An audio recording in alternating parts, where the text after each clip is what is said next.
Hello and welcome to your Fresh Faced One Shots. My name is Joey, And I'm Jacob. and today we are back with Batman the Brave and the Bold. This is issue number 16. We are continuing a couple of our stories from last time, as well as having two single stories, and also it seems like we've just completely abandoned Black and White, which I'm really sad about at this point. I'm curious if it'll come back next month now that Nightwing and Deadman is done, because that's possible. Nightwing and Deadman has been taking up a lot of page space. But who knows? Who knows? Yeah, I mean, yeah. I also won't complain at all about Nightwing and Deadman taking up a lot of page space because I like this story so much. Actually, let's jump right into this with Down the Road Part 4. By Tim Seeley and, once again, Kelly motherfucking Jones. Yes, absolutely. So good. Oh my god. Jumping right in. Really loved the opening scenes of this particular story. Delving into the fear of a little Dick Grayson, and I guess rather an adult Dick Grayson as well. The sort of like surreal portrayal of the death of the Flying Graysons, with a little Dick Grayson like transitioning into Robin and then Nightwing. Like I thought those opening couple pages were so fucking cool. Really, really cool stuff. Yeah.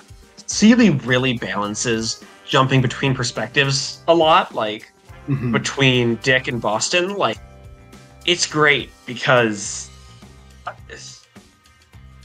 there's just a lot here. Like, a lot in terms of what we're doing. A lot of the big themes about travelers and the idea of falling and not really falling and pulling out all the stops last minute and all the superstitions and sort of this spiritual nature to both of these characters really coalesces here. Like this is where we really find out where everything is going. Everything that's happened has happened, and honestly, I love the metaphor of this being the story being a metaphor for an acrobatic freedive that literally pulls up at the last minute to save itself. Like that's the vibe I got. Also, Zombies, of course, zombies. I loved our sort of decayed Nightwing that Jones got to draw quite a few times throughout this. It looked really cool. But we have this sort of temptation of Boston Brand happening throughout this, of just this continued existence that he has. And I actually want to talk about in the first part of this story, a couple issues back. They, of course, specifically called out this was before Night Terrors, mostly just to say, hey, Boston Brand's actually still around at this time. But also, I think if we take this as, like, let's say one of the last things that Deadman did before Night Terrors as an event happened, I think it actually works as this really nice transition into that story.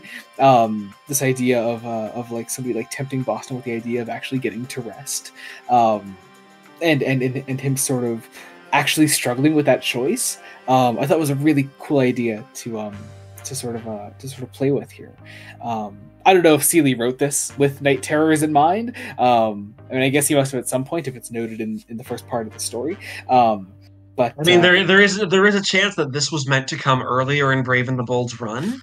That's possible. That's possible. Although Night Terrors was happening, I think, throughout the first couple issues of Brave and the Bold, I want to say. Yeah, but remember, Brave and the Bold had the winning card keep being delayed. Yeah. That could easily have also pushed. But remember, there were those tie-ins to the Stormwatch story. Right. Yeah. So Seeley. Yeah. I mean, Seeley easily could have had this in mind. This could have also been commissioned to be like immediately after Night Terrors, and then things got pushed and changed because that can happen. Yeah. That is a thing that can happen. It's also, again, the Temptation's great. I really have loved Stella as a villain. Like, yeah, she's been really cool. She's been specifically interesting because I think we've mentioned it. She's kind of like a '90s throwback. Yeah, villain. We caught it, especially like her being very reminiscent of some of those old Vertigo villains. Yeah, definitely. I think. She definitely just like gives out that vibe of like. And again, I really do think like it's a lot of the reason why Kelly Jones is on this story, because I think it's Seeley very possibly homaging that era of comics, that era of Vertigo as well, specifically. I think it's very intentional. Or, I mean, if it's not, it certainly is a great coincidence. But still, very cool. Just great to see. I do also love our giant monster man that Nightwing is facing off against this whole time. Just still such a great design. Jones has so much fun with it. But, I love the last minute twist of Boston not taking the temptation. Yeah, calling in a literal psychopomp of his own. After Stella claims to be a psychopomp,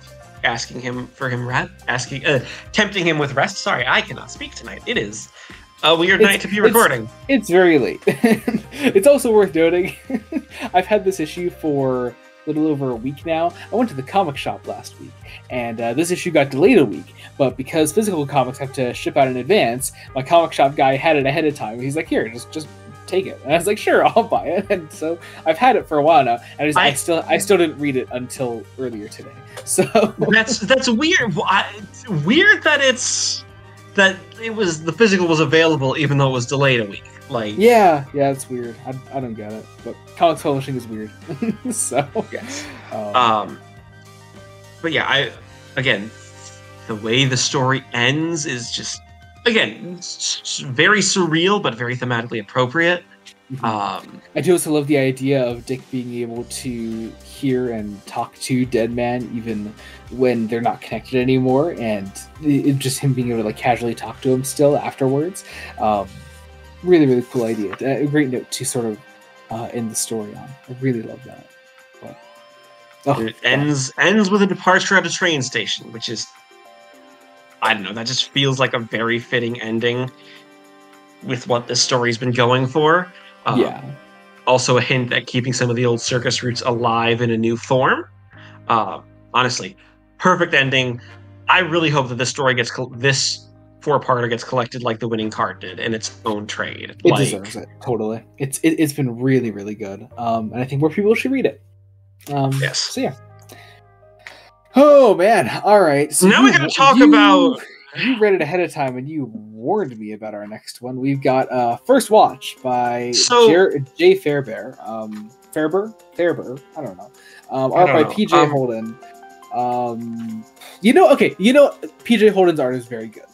The art is good. The premise of let's do a day in the life of someone in Metropolis, inspired by Superman, is a fantastic premise. Mm-hmm. The problem is that this is the day in the life of two cops. And it's essentially, there is zero attempt to analyze the police force as a lens. Mm-hmm. Or even like just the police force in relation to Superman. Which I thought they were almost trying to do by the end.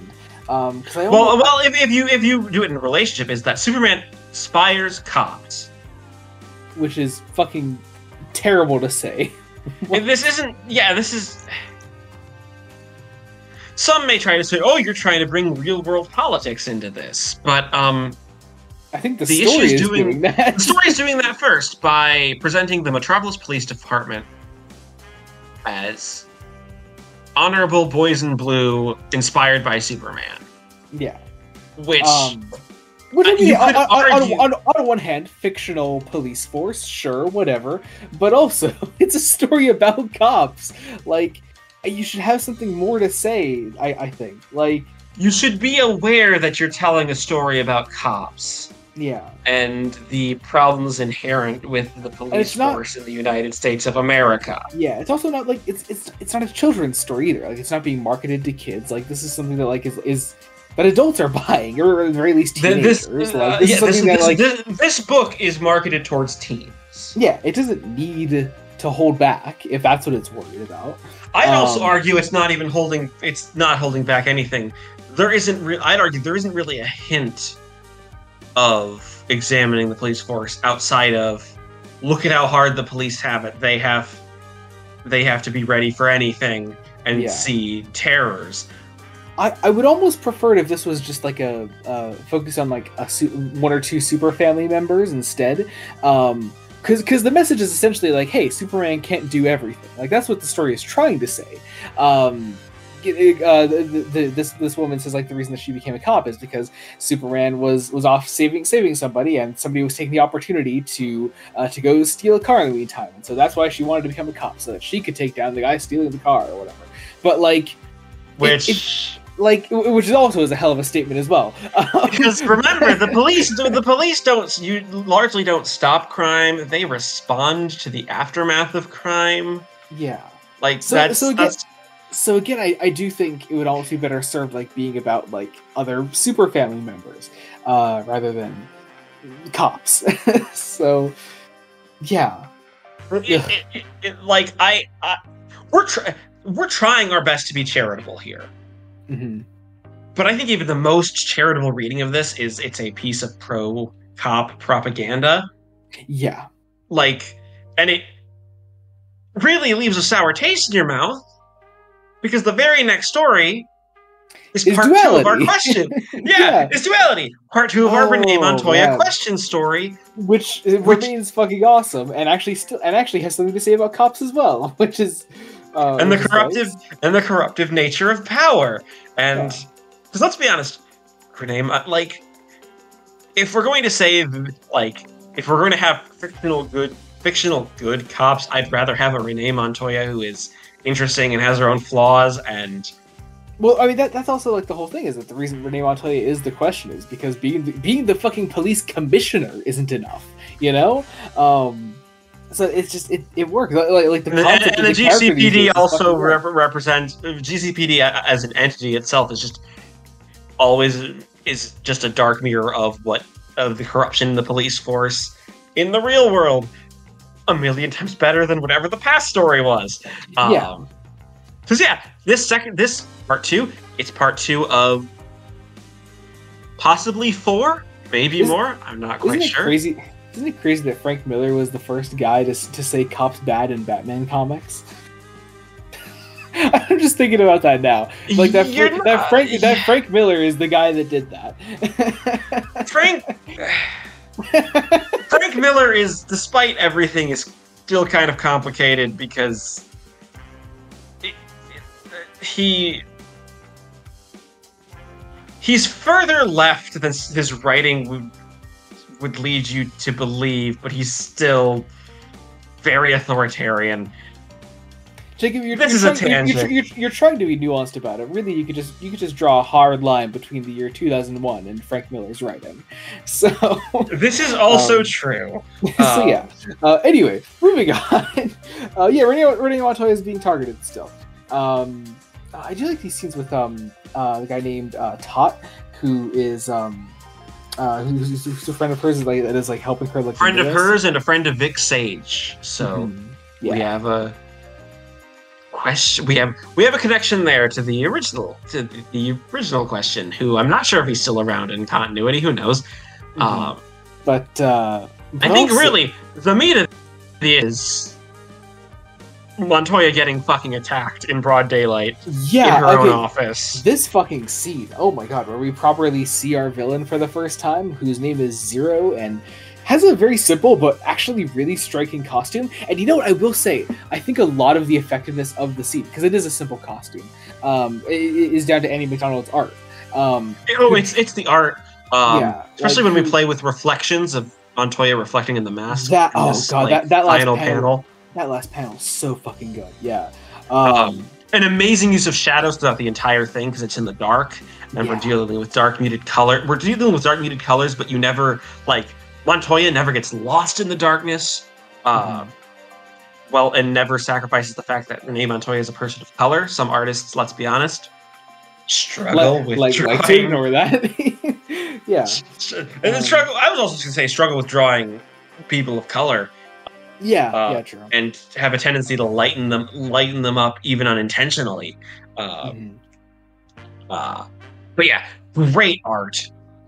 I love everyone breaking it. I love the chaos that once our villain is revealed, chaos for the rest of the rest of the story, pretty much. Oh yeah, because I mean, the segment of the story ends with Montoya at this conference, and at the same time, this news story breaking that, like, you know, it's getting out, at least, or someone is at least theorizing that she is the question. And that is where the part 2 ends.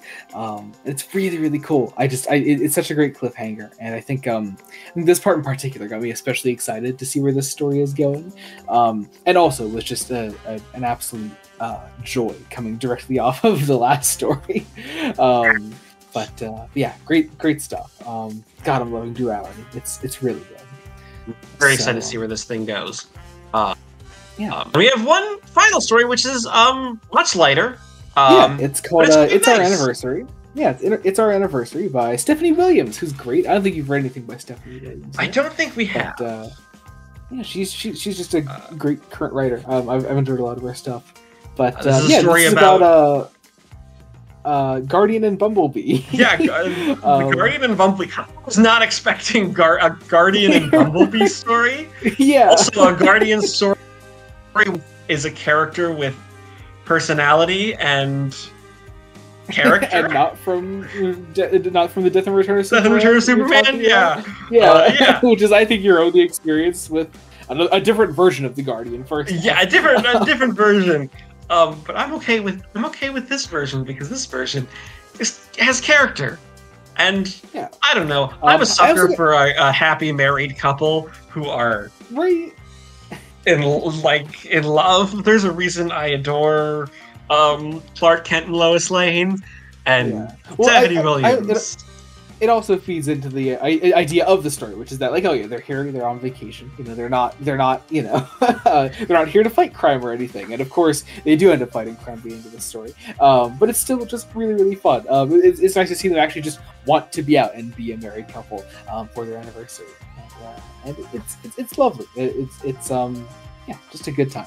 Stephanie Williams does a great job at these little character moments. That's about that, I think. Here's the thing. It's quite interesting because our two stories that are sort of one-shots here are both little character vignettes, and you can kind of parallel why this latter one works so well, because it's from a writer who clearly cares, and it just has something to say about being a married superhero couple on your anniversary while still getting their cake in the end. Yeah. Whereas the other one does not. Does not. Let's put it politely, and it does not. So it really mars an otherwise great issue. Honestly, this was a very good issue. It is that one story, and sometimes that's all it takes, unfortunately. That is possibly the weakest story in any of these issues. I think it's probably the worst Brave and the Bold story we've read so far. I don't think anything has gone below it. That bad. Yeah. Anyway, but that about does it. Check out other Fresh Face one-shots we do, friends. We cover Superman by Joshua Williamson, Wonder Woman by Tom King, Absolute Power, the summer DC event of 2024, which Superman and Wonder Woman both have tie-ins for. We're also covering the current Batman miniseries, Death in the Family, Robin Lives, the alternate timeline in which Jason Todd lived. And coming later this month, is coming out next week. Also, later this month, we're covering what's it called? Batman: The Last Halloween, which is supposedly the end of the long Halloween saga, and in tribute to Tim Sale. We have to cover it. We're legally obligated to, being Fresh Face Comics. So it's Long Halloween was where the podcast started. Yeah, it would feel wrong if we didn't. So, of course, we're covering it. Also, on the Marvel side of things, we started our first Marvel one-shots fairly recently, and next week, or I guess at the time of the video coming out, later this week, is Uncanny X-Men number 2 by Gail Simone. So check all that out. I think also the third issue is also later this month, so check all that out. I also recently started up myself Fresh Face Solos, which is just me covering things that I read in my own time, and I thought I'd tie it in nicely to other things we're covering on the channel with X-Men by Jed MacKay. So I'll be covering the main one of the two main X-Men titles by myself, and the other on Fresh Face One Shots with Jacob here. So lots of X-Men things happening currently. Yes. Also, of course, there is the main podcast, Fresh Face Comics. We at the time of is releasing. Just yesterday, our episode on the second volume of Tom King's Batman came out. It's the Rebirth Deluxe Edition Volume 2 plus the button. So check that out. That was a great time. And we have some, I could just say it, right? Yeah, we have some Flash episodes coming up next. So check all that out. That's going to be fun. Yes. Otherwise, our link trees will be down in the description below. Subscribe to the channel, like the video if you enjoyed it. It means a lot. And I think that about does it. So thank you all so much for watching. Until next time, this has been Joey Morgan. And Jacob Licklider. Goodbye. Goodbye.